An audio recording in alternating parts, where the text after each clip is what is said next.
This is an interview with Mamie Feeling at Miles College at 3 p.m. on February 23rd, 1996. Mrs. Feeling, how are you today? I'm fine. Good, good. Well, I know that you've been involved with the movement. We want to talk about that some, about where you grew up and as a child and then high school and all those wonderful things about your life then and bring it up to the present day. Did you grow up in Birmingham or did you grow up somewhere else? No, I grew up in Lowndes County, which is Fort Deposit, Alabama. Fort Deposit, Alabama. That's right. That's where I was born. Oh, really? Okay. And I'm the third child of my father and mother. Okay, so where do you come in? Are you the middle, the oldest, the youngest? Well, I would say I am the third one. So the baby? At that time, it was six of us. Okay. Oh, a total of six? Yeah, yeah. Okay, and you're number three? Yeah, I'm number three. Okay. That's right, I'm number three. And so everybody kind of grew up down in Lowndes County and Fort Deposit? Yes, all the children, we all grew up in Lowndes County. What were some of the things that you did? Did you all have animals or farm or did you? Yes, we had farm. Now we weren't way out in the country, but we was in a little town section.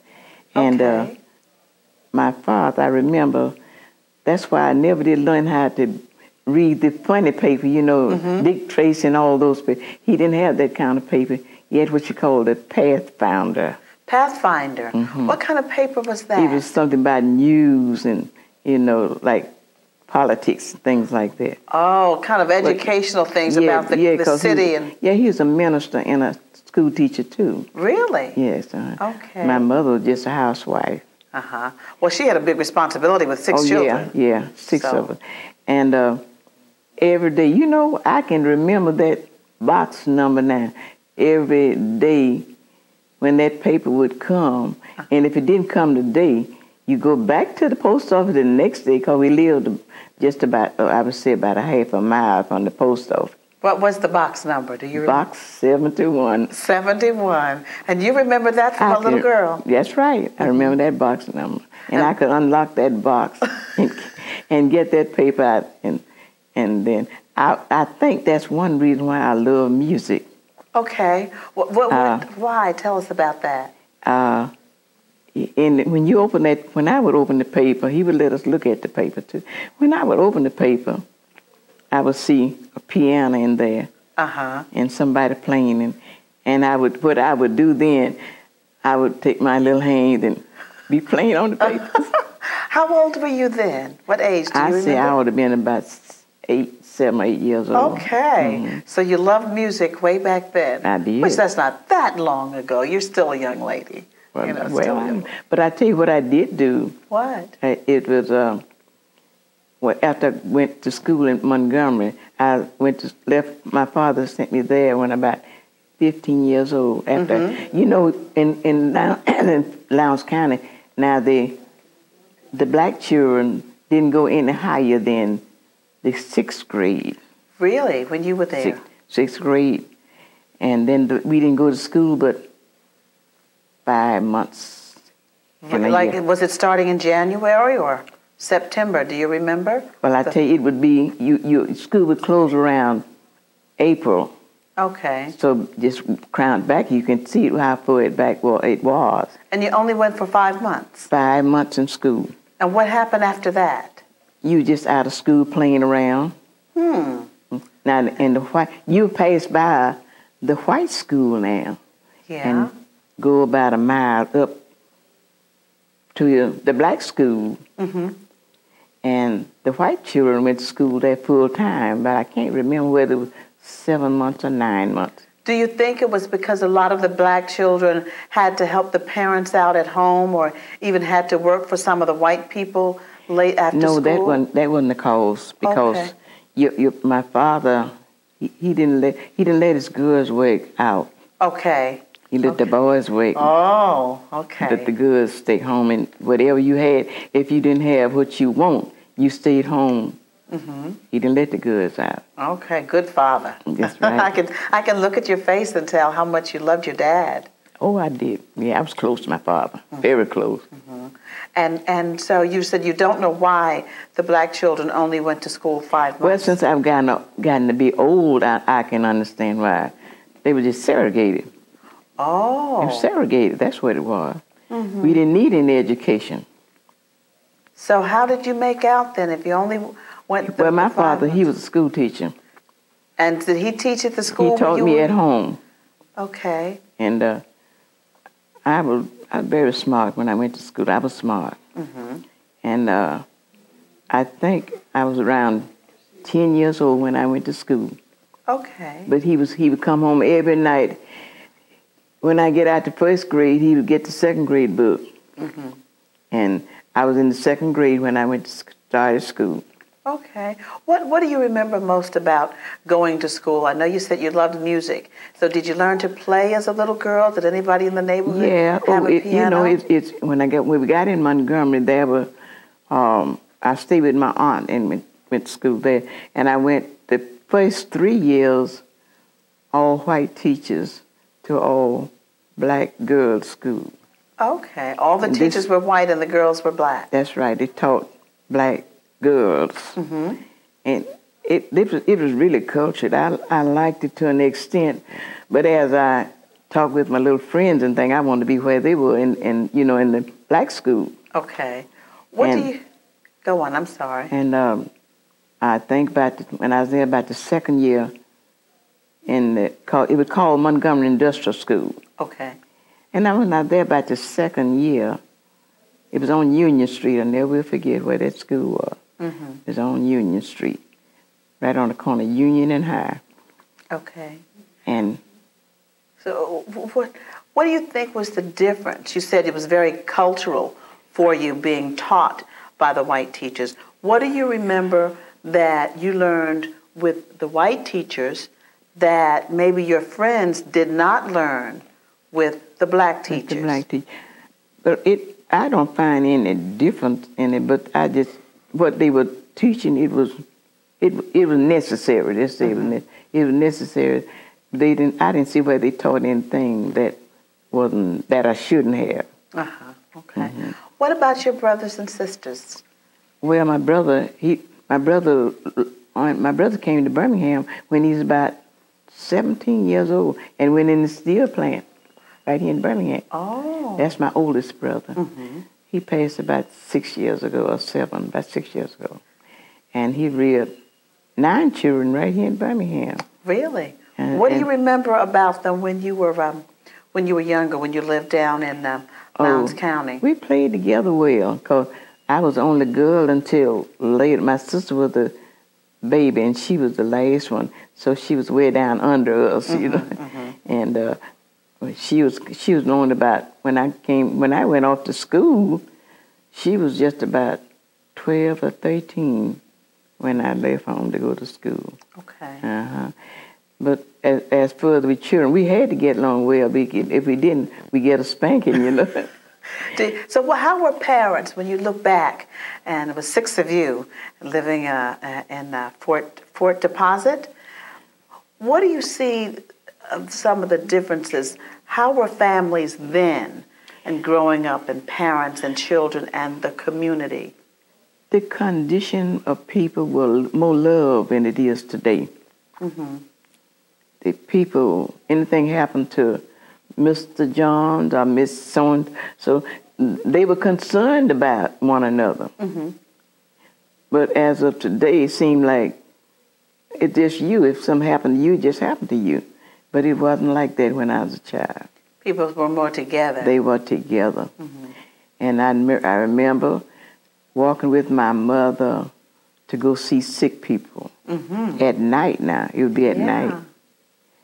And she would take me with her. And she said, well, I have to go now because Mamie's the kind, she had to sleep. She go to sleep early. And so we get up and go, but she would go see different sick people. And I thought that was Beautiful. Because there was love. Oh, so much. What about your father's church? How was the church? What kind of church was it? I would go to church with my father. We would walk. And sometimes the church was just about 3 miles from the house. 3 miles. And he would go to BTU in the evening. We'd go to service in the morning. And I said, when I got older, I said, look how far I walked. There wasn't no car. But you probably didn't realize it was that far then, did you? Oh, it's just a must. You got to go. And do you think that that was the kind of training or what parents instilled in children then, that you really didn't have a choice, but it was a wonderful way of life, going to church and That's did you have right. fun? It really was. It really was. It put more love. It's in the Bible. Said John 3:16 said, God so loved the world. But if you don't have any love for one another, you don't have any love. There is no care for nobody. Anything can happen when you don't have love. That's true. That's Anything. true. What about the movement during those days when you were a little girl and you lived in Fort Deposit? Was there a... You mean the movement, Christian movement? Yes. Was it going on then? Did you notice anything? No, I didn't hear no movement. No, it wasn't any movement those days. And since there was segregation and where you lived with your mom and your dad... Now, you know what? There were people, children just don't understand today.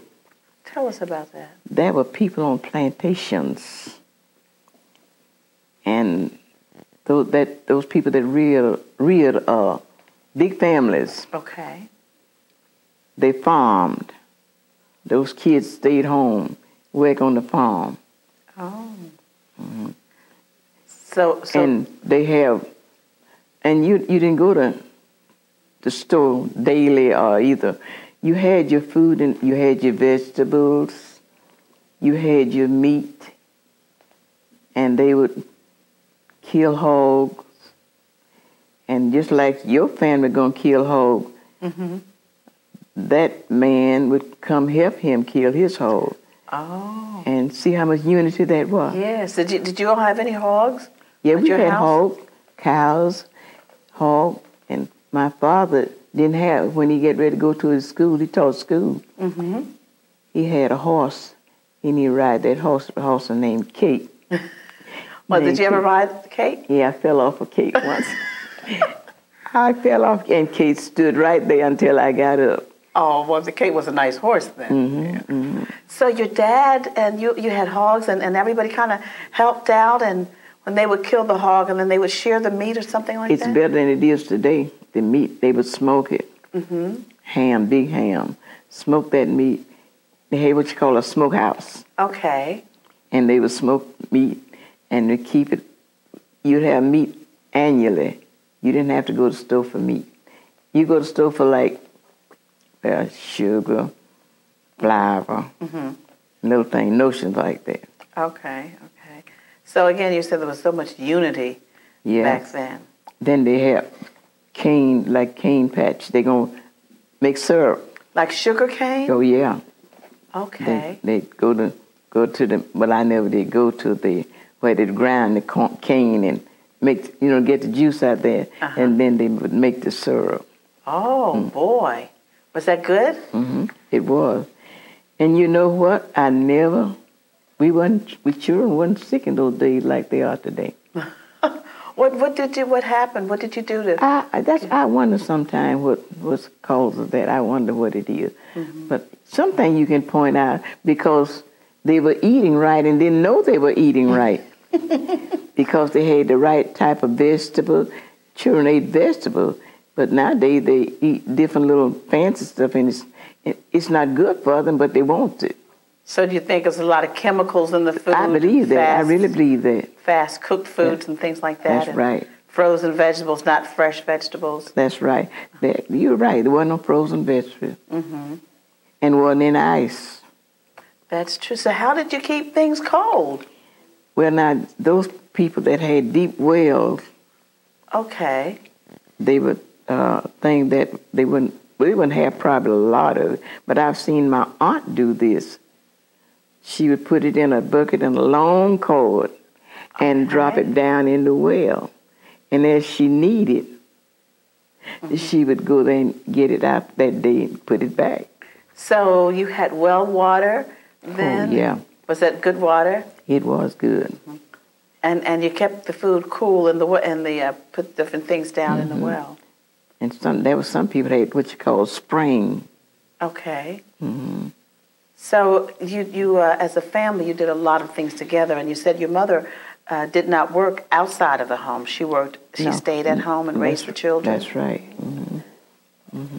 And was she a seamstress, or she did a lot of cooking? She made her clothing. And while I was a little girl, I would learn how to sew with my mother. So we talked about the movement, that it wasn't really going on then, though you can recall some people that lived on plantations. And was it during then that maybe black people just knew their place? You knew your place, and you didn't try to do anything different? No, Is that what it was? Even the children. And this thing, if you would look into it, the white children and the black children, even the man those people living on their plantations. Okay. Those kids played with the white children. So you had white friends back then, did you? I had a good young girl named little girl. We played together named Annie Lou Bargain. Yeah. Yeah, I remember Annie Lou. And how old were you when you? About 5 or 6, I can remember. We'd make our little sand bed. We'd be barefooted. And I wasn't thinking about what color she was. Okay. And after we got older, I said, now that's a different there. It's something wrong somewhere. But I never did try to ask my parents, why was I black and why was she white? You just thought something was wrong with her skin or your skin? Yeah, I would know. I knew something was different, but I never did ask them why. But you played together. I would hear them say, them white people. Okay. Now, y'all got to do so-and-so. Them white people. Okay. They knew how to make us behave. And we wasn't bad children. We knew that if you do, you're going to get a spanking. And my mother wouldn't say, I'm going to wait till your daddy comes. What would she do? She whipped you herself.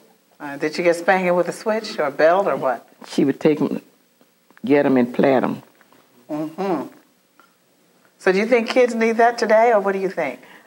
I don't think it should be harsh, but I think they need discipline, and I think they need more discipline. Sure, because now I just think you wouldn't dare to say I'm gonna call the police on you. You know, like I'm gonna call 911. No, I wouldn't be calling 911. Because when Mama got through with me, I would say, Mama, no, I'm not gonna call 911. No. Let's move on some about when you got a little older and you said you moved from there to Montgomery, or you moved to Birmingham, your family. Oh, you mean after I got grown? Yeah, no, let's talk about that. I came to Montgomery to go to school because after I finished, got to 6th grade, I couldn't go to school. So my father sent me to go to Montgomery. I went to Montgomery Industrial School, the white school I was telling you about. Okay. Who did you stay with in Montgomery? I stayed with my aunt. Okay, so you she went to... She lived very good. She lived good. My uncle was the only black ice man in Montgomery. Really? And I remember that telephone number now on that wagon. He had a big old wagon, and the mule would pull the wagon. Okay. And I learned how to cut ice and sell the ice at the house while he was going through the rich era with 2 little boys taking that ice to the residence. And you said you were still a young girl. Then you said you remember the phone number? Oh, that phone number, 3514W. All right. 3514W. That was his telephone number on his wagon. Mm-hmm.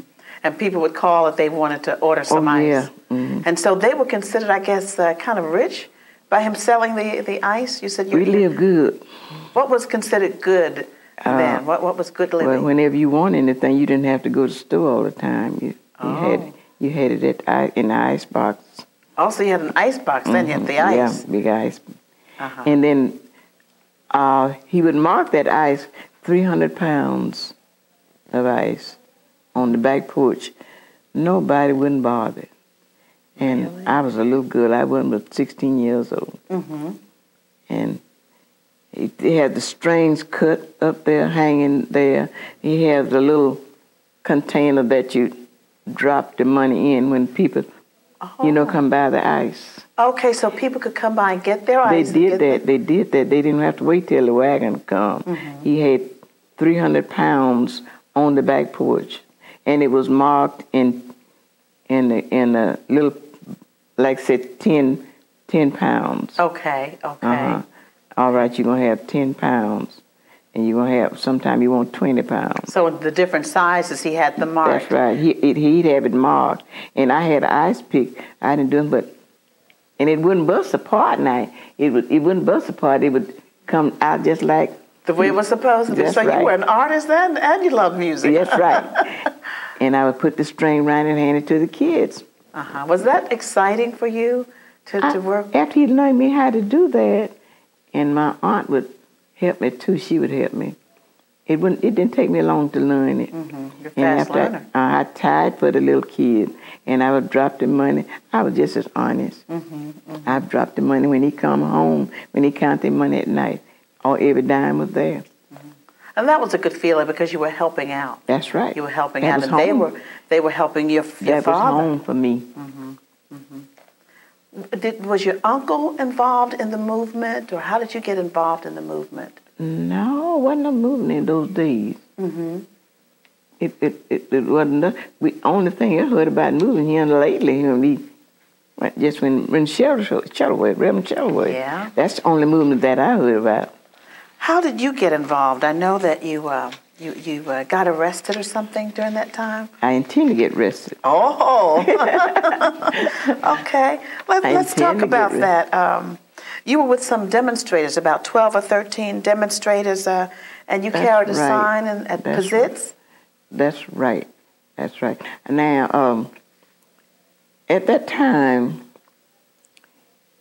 Martin Luther King was in Washington. Mm-hmm. He called Reverend Shellerworth. He was trying to get a permit that we march. Bill Connor said we wasn't going to march. Mm. And so Dr. King called back to Andrew Young and Reverend Shellerworth at 16th Street Baptist Church. We were all down there getting ready to march. And King said, I can't get a permit up here. We can't get a permit. But he said, but I'm telling y'all what to do. Okay. He told Reverend Shellerworth. He and Reverend Shellerworth talked over it, and they told us what to do. Okay. And Reverend Shellerworth, they told him not to march in fours. Okay.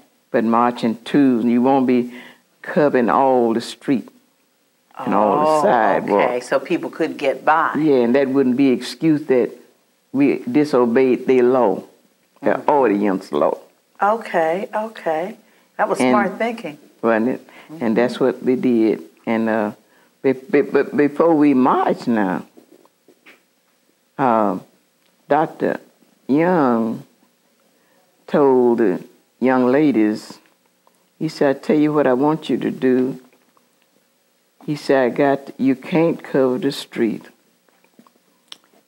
He said, now we're supposed to take Pizitz, because Pizitz said was no blacks gonna eat at lunch counters in the stores.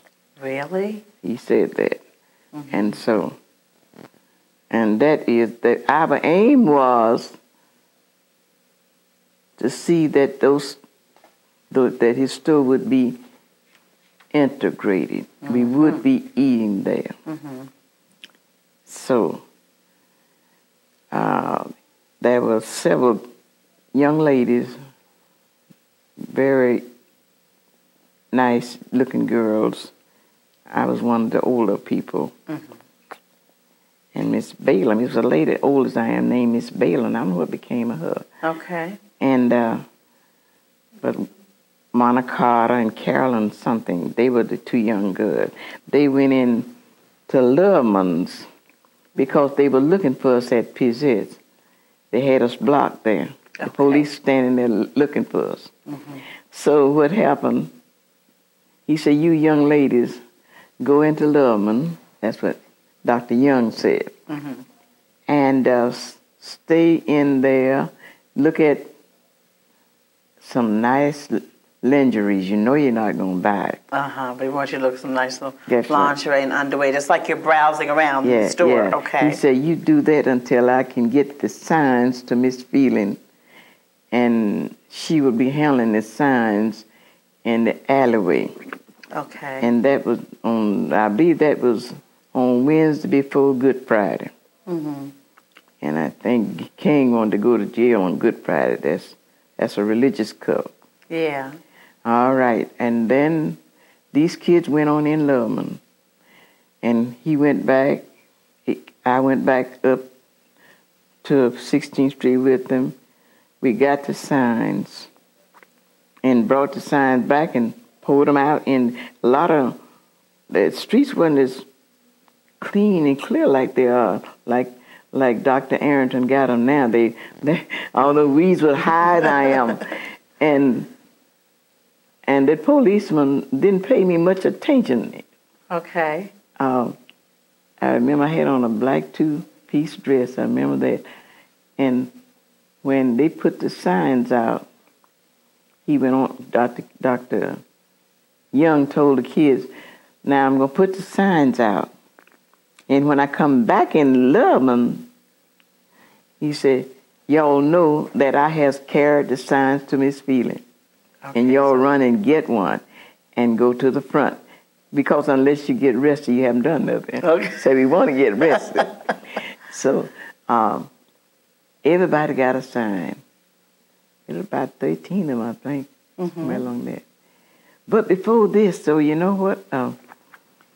They found what I believe they call that a decoy. Oh. They had several people. Reverend Shelwood was smart. He had, at that time, you had what you call I believe you call it Darling Shop. And that was just across from Loveman. The Darling Shop was? Okay. And then he had a lot of people like to go in the Darling Shop, buying some, had them running at them. But the aim was to get the lunch counter what we was there. Yeah. So they had a group going at running there. Why they did that? That gave us chance to get arrested because we got the sign to get to the front, and we got a chance to get in the paddy wagon. Okay. Now, how were you scared? No, you were courageous. I was. Several of them was courageous because you had what you call faith. Yes. Faith. Without faith, you can't do nothing. Faith. God said, "Faith. Have faith." I had faith. Okay. So you went in there. Said Philippians said, "I can do all things through Christ, which strengthens me," and I had that faith. I felt like what Shuttleworth and King were doing was right, and I felt like nothing gonna happen to me, and it didn't. What did your family say when they thought it was terrible. They thought it was terrible. They working in government, you know. Your dad? Yeah, they working. Your daddy, I'm sure. My daddy was dead. Oh, he was dead by that time. Yeah, my dad was dead. My daddy was dead, and my mother was dead too. I just had my little daughter. And your husband? My husband died early. You know, he died in 1951. Okay, so that was yes, that was me, myself, and the daughter. Yes, two of us. And so, when you went to jail, did you sleep on a cot or what? How? No, we slept on the floor. On the floor. But I wished I knew where this young lady. It was a young lady got out of her bed because there was one bed in that side where I was. Okay. And this young lady she said her baby was just only 6 months old. And by me being an elder person, she gave me her bed and she got on the floor. Did she? Wasn't that cute? That was wonderful. What age were you about then? Do you remember? I think I would have been about 50, somewhere along there. And she gave you her bed so that you could sleep on. Because I'm 92 now. Oh, so, no, are you? Yes, I am. Somewhere along that about. 50-something. Okay. Yeah, I'm well, 90, I'm 92. Whatever I don't 92 mind telling my age. I love to tell it. You look Because wonderful. God been good to me. Oh, yes, we can see So that. most people my age doesn't have any mind. Mm-hmm. You know, and God is so good to me. You talked about playing music. Did you learn to play the piano? You know what? I learned to play music. I could play by ear, but I wanted to learn notes. Yes. And about 4 years ago, I ordered me some music. I paid it, got it all at one time, paid, and bought me a piano. All right. And went to music teacher. Okay. One of my friends, Miss D and myself, we went, she said, well, I'm going to Miss Malone's. She said, she'll teach us how to play notes. And I told her, she said, well, I can teach you how to play. You don't have to worry about different songs. I said, I want to learn how to play songs when I don't know it. I want to know why that note is there, why that signature is there. Yes. And so she taught me. Isn't that wonderful? And then I stayed Miss Malone 1 year. Then the next teacher, we went to Mrs. Helen Bell. And she taught me chords. And that's very essential because, you know. Have to know those chords to play. That's right. And I don't know all the music. I just know enough to play a little, you know. But it's an inspiration to me because old as I am, I could learn how to learn notes, and I could learn just like a child could learn. Sure. And I was up in 80-some years old, and learned how to play with notes, learn the notes. So that goes to show you that young adults, you're never too old to learn. That's right, if you want to learn. What do you think that the movement, when you got involved and you went to jail and the things that you did because of faith, what do you think, how did that help you? What caused me to go to jail, what caused me to take a part in it, you look at disadvantages. You look back in your childhood. You look and saying, my father and mother were doing the best they could with nothing. And then you see how people work for nothing. And then it did something to me to say, now, it's a reason something can be done. We don't have to be like this. Now, why did it, it came into my mind, why did it happen? Why can't they do something about it? Why is it that the white man can have everything? And then they say all men are created equal. Well, if all men are created equal, why is it that side is progressing and this one isn't? Okay. So it did something to me. And if you got to fight, just fight. And if somebody's courageous enough to come forward and say, let's try this method. And when they pointed out the method, it looked like it could happen.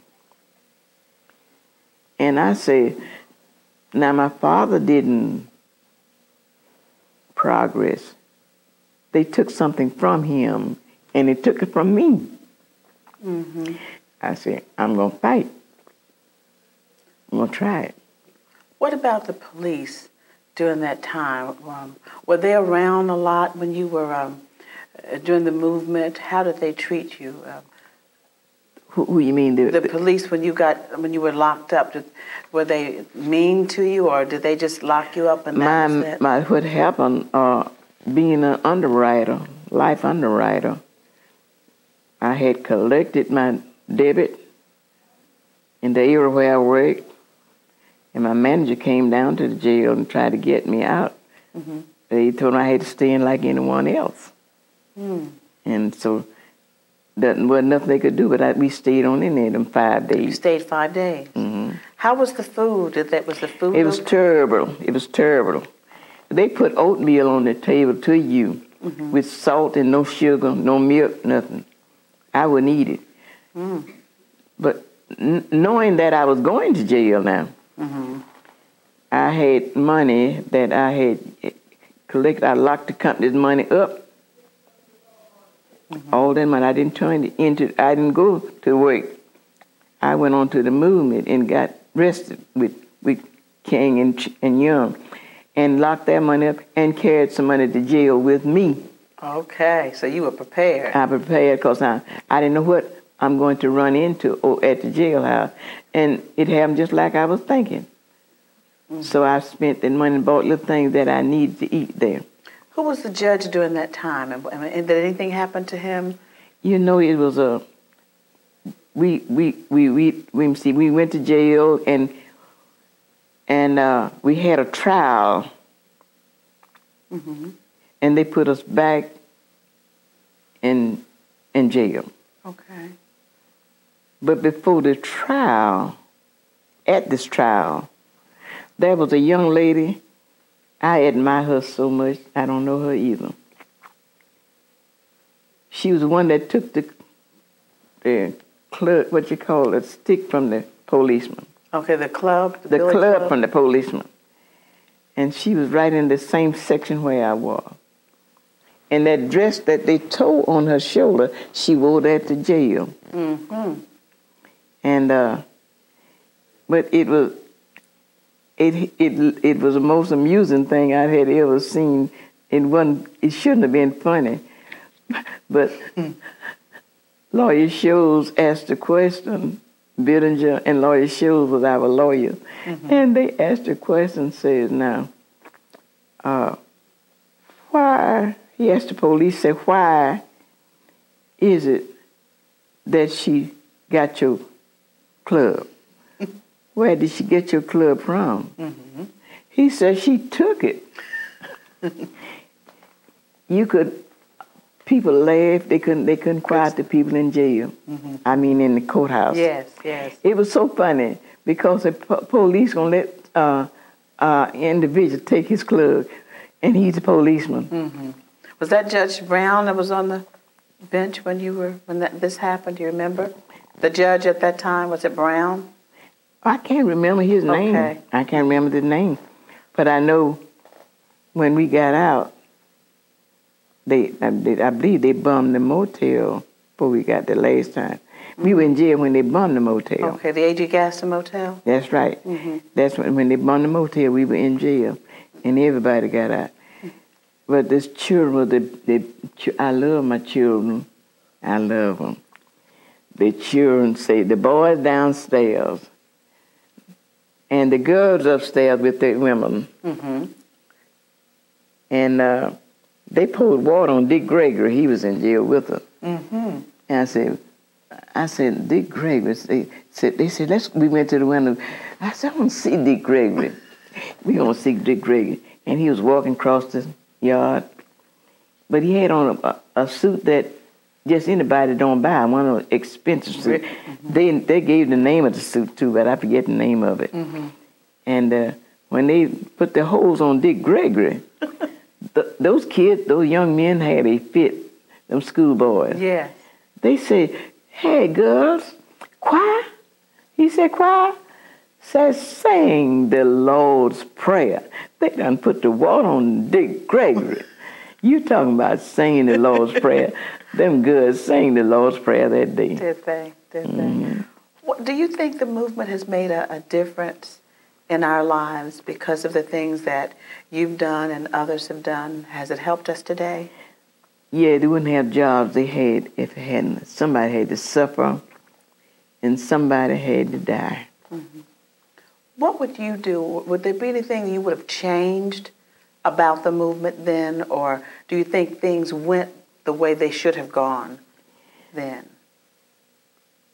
I can't point out anything that was done wrong. Okay. Because, the reason I'm saying this, because everything that they did, it was a cause. Yes. You see, it was a cause. Yes. Now, when they marched, now he said he wasn't going to integrate the Lawrence County. They integrated the Lawrence County. See, so it was a reason. Absolutely. What about today? Is there anything about the movement? I know you're involved with SCLC and the NAACP, but the civil rights movement itself today, how do you think things are going? And would you make any changes today? With the civil rights? With the movement and things, how they are today? Well, you have to give the people that has new job, like the lady that's what's her name, Miss Mildred. Mm-hmm. Merle Evers. That's right. Mm-hmm. Now, she hasn't been in long enough to say whether she's going to do well or not. Mm-hmm. But now she seems to be doing a good job. Yes. Let's give her a little praise and mm-hmm. see what's going to happen. Mm-hmm.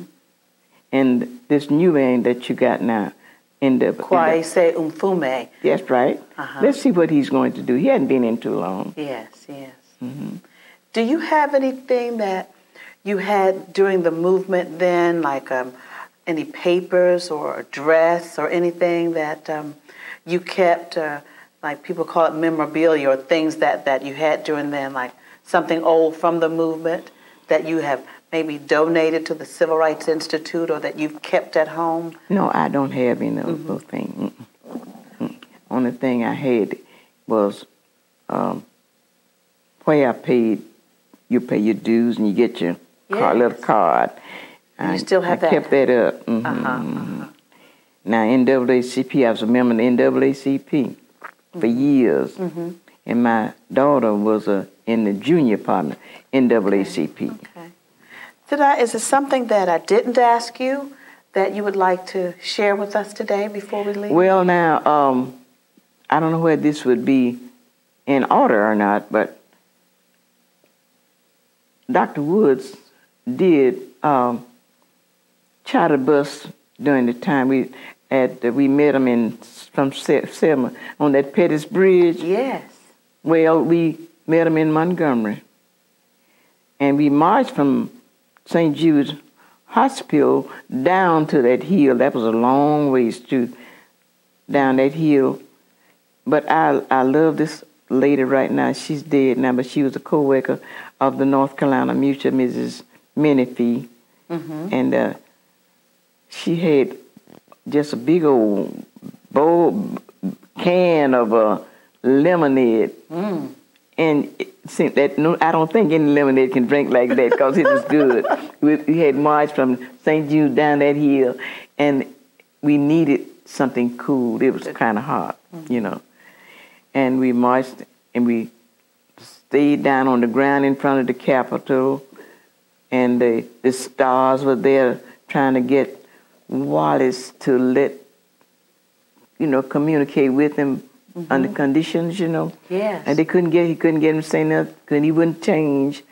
And so Mrs. King and Harry Font and then several other stars. Yes, they were there.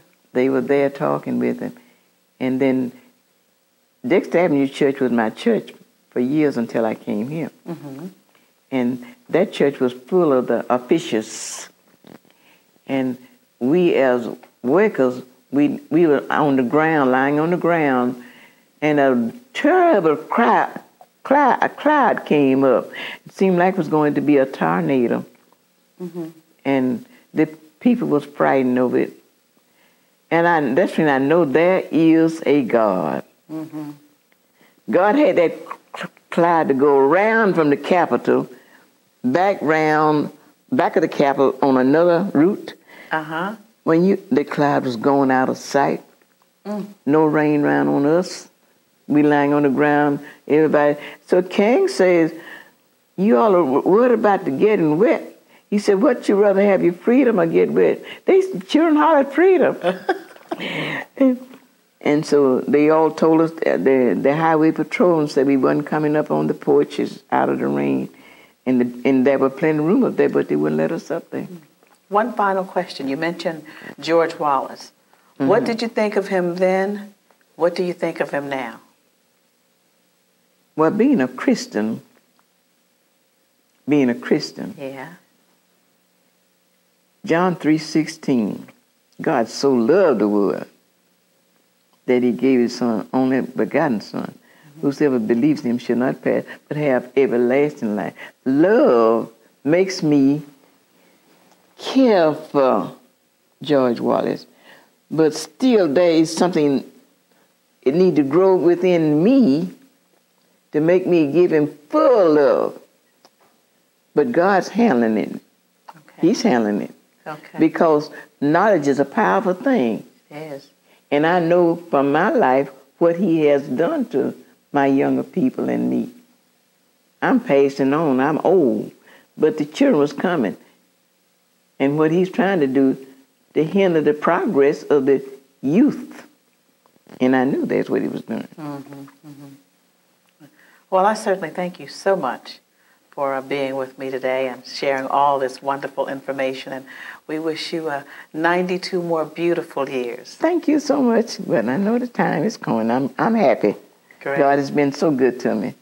Because I love my church, I love my pastor, and I love my members. I love everybody. Okay. Thank you so much. Well,